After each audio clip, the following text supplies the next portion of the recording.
అంటే లోపల నుంచి నాకు కూడా చాలా ఉంటాయి. బండ్ల గణేష్లు నేను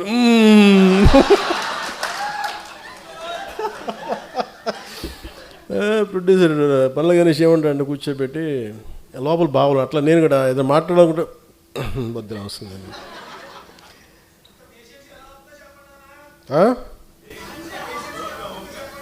ఏంటన్నారు?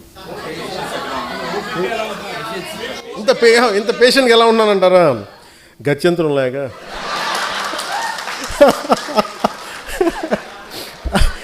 అలాగే ఇప్పుడు విశ్లేషకులు ఏది మాట్లాడుతూ ఉంటే అంటే ఈ మధ్య ఎక్కువ న్యూస్ అయింది కాబట్టి చెప్తాను, మామూలుగా ఇది పట్టించుకోను. కానీ నేను ఎందుకు మాట్లాడుతాను, ఎవరన్నా సరే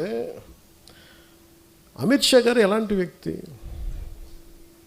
దిగ్విజయంగా 3 సార్లు భారతీయ జనతా పార్టీని అన్ని రాష్ట్రాలు, దాదాపు అన్ని రాష్ట్రాల్లో బోణీ లేని చోట బోణీలు ఖాతాలు తెరిపించి, తమిళనాడు లాంటి చోట ఒక్కొక్క కొట్టలేని ఎల్లలేని రాష్ట్రాలని కొట్టి చూపించి, కేరళ లాంటి చోట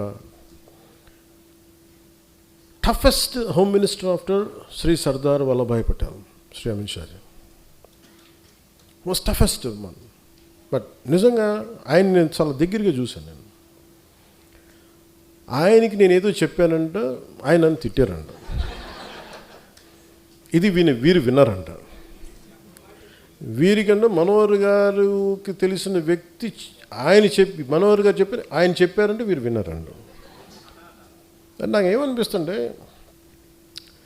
రోడ్డు మీద వెళ్ళేవాళ్ళు ఎవరో మాట్లాడితే వేరు, ఒక క్రెడిబిలిటీ ఉన్న విశ్లేషకులు ఇలా మాట్లాడితే తప్పదు. ఇప్పుడు నా గురించి కూడా మాట్లాడినాక నన్ను ఎన్నిసార్లు క్యారెక్టర్ అసాసినేట్ చేశారు, ఎన్నిసార్లు నన్ను తిట్టారు అన్నారు, తిమ్మారన్నారు, అవన్నీ పట్టించుకోవాలి. కానీ అమిత్ షా గారి పేరు వినిపిస్తే మటుకు నాకు తప్పు అనిపించింది, అది నేను ఖండించాలనిపించింది.